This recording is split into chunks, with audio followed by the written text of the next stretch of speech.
Listo, gente, bienvenidas y bienvenidos a este último video. Vamos a utilizar las tablas entonces para probar implicación y equivalencia. Las dos últimas propiedades que vamos a estudiar en esta unidad. ¿Sí?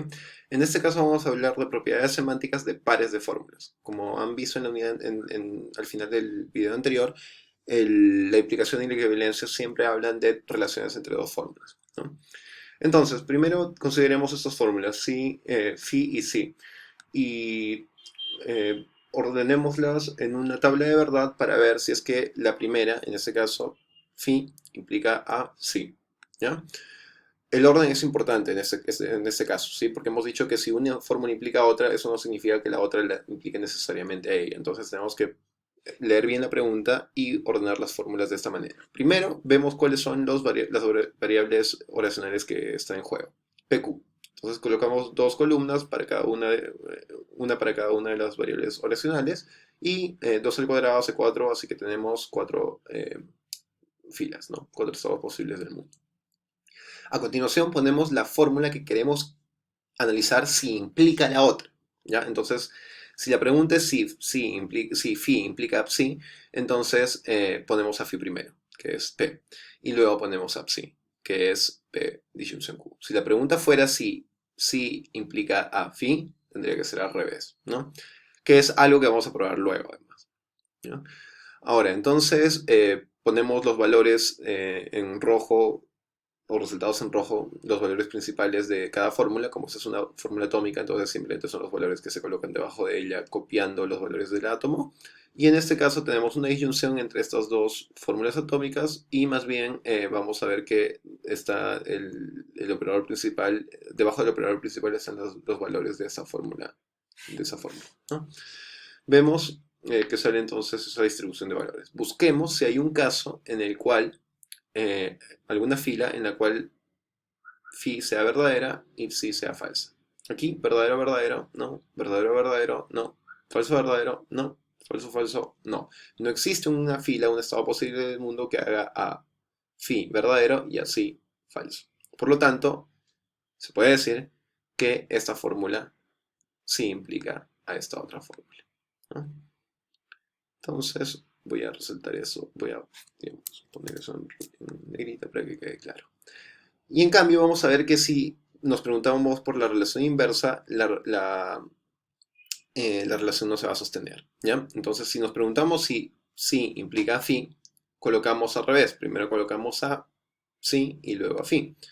Y colocando los valores, empezamos a cotejar si es que hay un caso en el que la primera, en este caso psi, es verdadera y la segunda falsa. En el primer estado posible, no, ambas son verdaderas. En el segundo tampoco, ambas son verdaderas. Pero el tercero nos complica, porque aquí tenemos un caso en que es verdadera y un caso en que es falsa. Y un caso en que la primera es verdadera y la segunda es falsa, ¿no? En que psi es verdadera y phi es falsa. Por lo tanto, este caso ya me sirve para determinar que más bien psi no implica a phi, ¿no? Según la definición de implicación. Listo. Ahora, en el caso de la equivalencia. En el caso de la equivalencia vamos a hacer un ejercicio más o menos parecido, ¿no? Tomemos estas dos fórmulas primero y veamos si son equivalentes. Aquí no hay problema si ponemos una fórmula después de la otra, porque si una fórmula equivale a la otra también equivale a ella. Entonces aquí se es una propiedad reflexiva a diferencia de la implicación. Vamos a hablar también el miércoles de algunas propiedades que se desligan de estos conceptos que les estoy introduciendo en este material, ¿ya? Tomemos esas dos fórmulas y viendo que tienen simplemente dos variables racionales distintas, consignamos una tabla con 4 filas, ¿no? Y ponemos cualquiera de las fórmulas primero y la otra después, ¿no? Aquí el resultado va a ser el mismo si ponemos esta primero y esta después, o esta primero y esta después, no hay problema.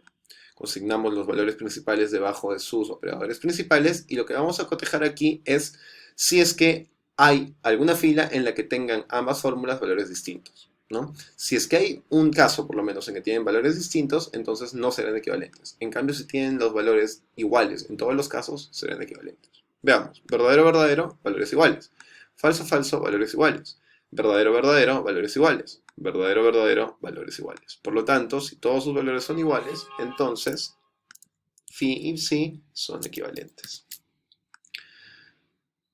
Ahora veamos un caso en el que no hay equivalencia. Tomemos estas otras dos fórmulas, las consignamos también en la tabla. Como solamente hay dos variables oracionales, ponemos solamente cuatro estados posibles del mundo. Y cotejamos los valores que nos salen debajo de sus operadores principales, ¿no? Verdadero con verdadero, iguales. Verdadero con falso, ya complica porque no son iguales. Falso con verdadero, igual, no son iguales. A pesar de que la última sí nos corrobore, igual que la primera, que sí son iguales. Entonces, en ese caso, como hay valores distintos entre ambas, en esos dos estados posibles del mundo, en el primero y en el segundo y en el tercero, entonces vamos a decir que por definición, por no tener los mismos valores en todas las filas, esas dos fórmulas no son equivalentes. Y con eso terminaríamos el, el listado de propiedades que se pueden probar a través de tablas de verdad. ¿Ok? En la quinta parte simplemente les doy una clasificación resumida de esas propiedades, ¿no? Para tener en cuenta el objeto al cual se aplica, ¿no? Por ejemplo, esos tres primeros conceptos se aplican a cualquier fórmula. Estos dos se aplican a cualquier conjunto de fórmulas. Estas dos se aplican a un argumento. Y estas dos últimas que hemos visto se aplican a pares de fórmulas, ¿sí? Y aquí está la característica que nos puede permitir determinar esas propiedades en la tabla de verdad. Listo. Nos vemos entonces el miércoles en nuestra sesión sincrónica. Cuídense y mucha suerte.